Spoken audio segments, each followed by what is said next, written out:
Bora diferenciar interesse público primário de interesse público secundário. Bora diferenciar regimes jurídicos da administração pública e regime jurídico administrativo? É esse o conteúdo do nosso vídeo de hoje. Antes de mais nada, muito bom dia, boa tarde, boa noite, boa madrugada.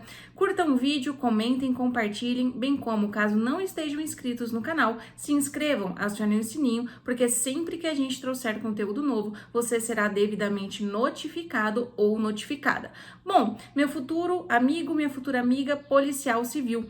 Vamos falar então da diferença de interesse público primário e secundário. Pessoal, interesse público primário é o verdadeiro interesse da administração, pois materializa as necessidades da coletividade. É isso, é a soma, é o conjunto daquilo que a sociedade precisa e que o Estado tem que assegurar. Cita-se como exemplo: direito à saúde, educação, transporte, lazer, habitação, alimentação, cultura e outros afins. Já o interesse público secundário é aquele interesse público que o Estado tem para o bom funcionamento da própria máquina estatal. Ou seja, é o interesse do Estado como uma pessoa jurídica, a saber, por exemplo, os próprios bens públicos, a própria questão da contratação e do regime do pessoal. Então, o Estado como uma pessoa jurídica, pensando, atendendo aos seus interesses, às suas necessidades e pormenores, ok? Dica rápida. Bom, diferença de regimes jurídicos da administração pública para regime jurídico administrativo. Quando a gente fala em regimes jurídicos da administração pública, essa é uma expressão que pode ser materializada em duas espécies de regimes, a saber, o regime de direito público e o regime de direito privado, pois nada mais é do que o conjunto de regras e de princípios que consubstanciam o regime em que será utilizado pela administração pública. Exemplo constitucional do artigo 173, que fala das empresas estatais que serão submetidas ao regime jurídico próprio das empresas privadas.